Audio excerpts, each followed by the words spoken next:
Well, howdy! This podcast is a proud member of the Podcon Go network. Podcon Go, family-friendly shows that are fun for everyone.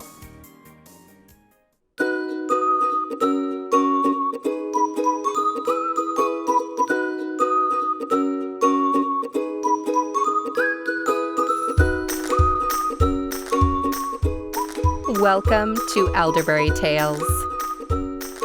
Grab a load of wood and head outside. It's time for a story. Today's story is A Surprise in the Oven, a French-Canadian folktale. Once upon a time, a plump old woman named Tante Adela lived in French Canada. She lived all alone with her big gray cat and the cows in her barn. One morning, she got up very early, as it was baking day and there was much to do. She took a load of wood outside to her oven. "Now, why would the oven door be open?" she said. She poked a stick inside to see that no leaves or twigs had blown in, but the stick would not go far. Something was in there. The old woman bent over to look in. When she saw what she saw, Tante Adela slammed the oven door shut. She ran out of her yard and down the road as fast as she could. At Felix Bell's farm, she saw the neighbor drawing a bucket of water from the well. "Felix! Felix!" she called out. "Come quick! There's a skunk in my oven." "Are you sure?" said Felix. "Maybe it's your cat." "Of course I'm sure," said Tante Adela. "Does my cat have a white stripe down its back?" "I'll come as soon as I draw this bucket of water," said Felix. Tante Adela turned and dashed back to the road. She headed for the next farm, the farm of Louis Ross. After all, 3 heads are better than 2. "Louis, Louis," she cried out of breath. "Come right away. There's a skunk in my oven." "A skunk?" said Louis. "Are you sure it's not a scrap of old fur coat you may have thrown away by mistake?" "Why would I throw away a fur coat?" said Tante Adela. "Am I the kind of person who would do that?" "You have a point," said Louis Ross. "I'll come over as soon as I've finished feeding the chickens." The old woman turned to the road and limped to the farm of Samuel Roy. "Samuel! Samuel!" she cried out. "You must come to my farm. There's a skunk in my oven." "Are you sure?" said Samuel. "Maybe you saw a shadow inside as you opened the door." "Does a shadow have a bushy tail?" said Tante Adela. "Does a shadow grit its teeth at me and snark? I don't think so." "I'll come right over," said Samuel, "just as soon as I finish weeding the garden." So, Tante Adela went from farm to farm looking for help. By the time she made it back home, Felix and Louis were already there. Soon after, Samuel came too, and others who had heard about the skunk in Tante Adela's oven. "Yep, there's a skunk in there all right," said Madame Ross, who had opened and closed the door. "I know that," said Tante Adela. "The question is, what to do about it." "I'll run home and get my gun," said Felix. "That'll take care of that." "No, no," cried Tante Adela. "Think of the smell." "She will not be able to bake bread in there for a month," said Madame Roy, and everyone agreed. "And it would spoil the pelt," said Samuel. He trapped for furs and knew what he was talking about. "What if we got a dog?" said Alice, the daughter of Samuel and Madame Ross. "A dog will bark. Maybe that will scare the skunk out of the oven." "If the skunk gets scared," said Tante Adela, "think of what it would do." "What if we get a piece of meat and tie it to a string?" said someone else. "The skunk will come out on its own when it smells it." "I have no meat," snapped Tante Adela. "And if I did, I would surely not waste it on a skunk." So this plan was dropped.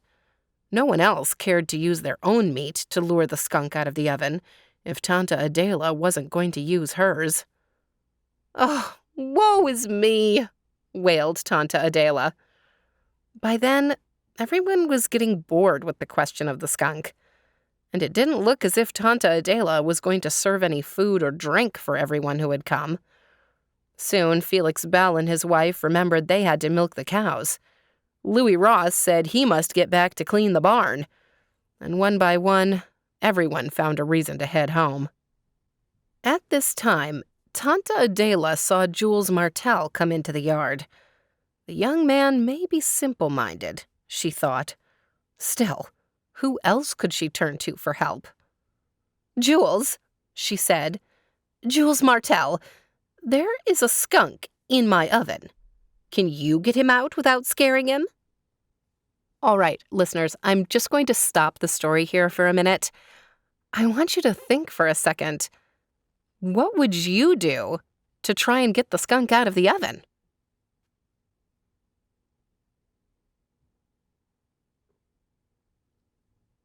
Okay, thanks for thinking about that. Now, we're going to head back to the story and see what happens. Jules nodded his head. He walked over to the oven. He opened the door and leaned inside. He spoke in a low voice. No one could tell what he was saying. At last, he stepped back. Then the sharp face of the skunk stuck out of the oven doorway. Everyone stepped back a few feet. The skunk wiggled its way over the edge and dropped to the ground. Slowly, the skunk made its way through the yard, holding its head high, and it headed into the woods, where it disappeared. Tante Adela was thrilled. All the others were amazed. "How did you get him to come out?" said Samuel to Jules. "What did you say to it?" said someone else. "I just told him," said Jules, swinging his arms back and forth, "that if he stayed in the oven anymore, he would begin to smell like Tante Adela's bread. And if that happened, none of the other skunks would come near him." "Who would have guessed?" Samuel Roy shook his head. "That a low creature like a skunk cares about what other creatures like him think of him." "I suppose all creatures must have some sense of self-respect," said Alice Roy, "no matter who they are." Alice Roy and the others nodded in silence.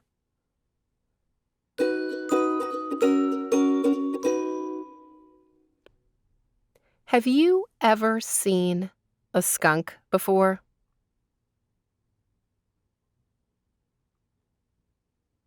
Skunks live in North America, and they certainly live in the woods, in the wilderness, but they can live in towns and cities as well.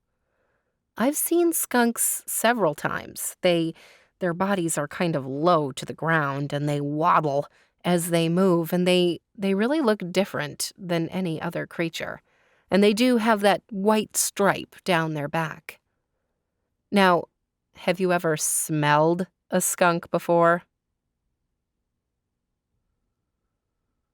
It's an unmistakable smell.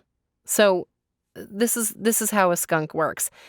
Normally, if you leave a skunk alone, it'll leave you alone, and it's no big deal. A skunk just wants to be out there, finding its food, talking to its friends, being a skunk. But if you scare a skunk, or if another animal scares a skunk, like if a dog scares a skunk or any other animal, if they start to make a skunk nervous, like the skunk thinks that the dog might attack it, then the skunk gives a warning. The skunk will stamp its little feet and try to get the other creature to go away. And if that doesn't work, then the skunk will lift up its tail to try to get the other creature to go away.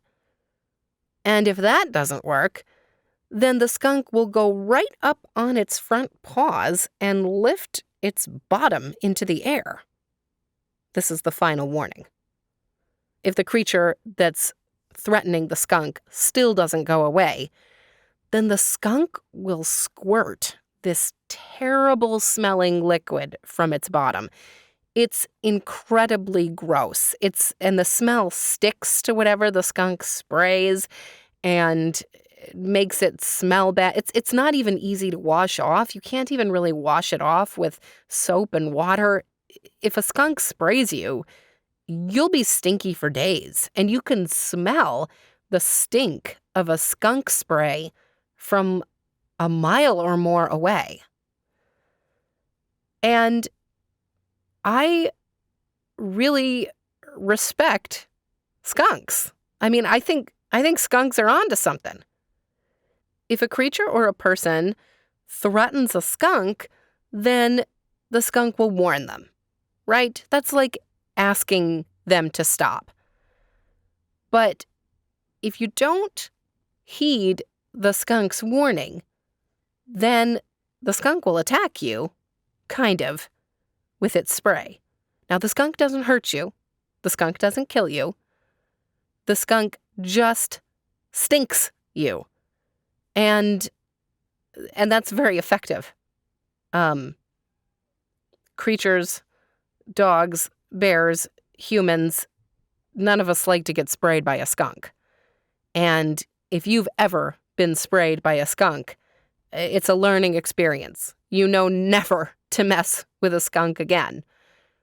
But the skunk doesn't actually have to hurt the other creature in order to accomplish it. And I think that's great. I think maybe we should all be a little bit more like skunks. If someone or something is bothering us, the first step is to warn them, right? And a skunk doesn't usually give just one warning. Skunks will give 2 or 3 warnings. And if that doesn't work, then they spray. A skunk is a symbol of self-respect. The skunk cares about itself. The skunk takes care of itself. And it does it without hurting other creatures. I think I would like to be more like a skunk. But I definitely don't want one in my oven. This story, A Surprise in the Oven, is a traditional Canadian folktale. And this particular version of it was adapted by Stories to Grow By. You can visit Stories to Grow By at storiestogrowby.org, where they have dozens of stories available to read. And I haven't read a story there yet that I didn't enjoy. I'm pleased to be in partnership with Stories to Grow By, presenting their stories here on Elderberry Tales with permission. Thanks for listening to Elderberry Tales. I'll see you next week.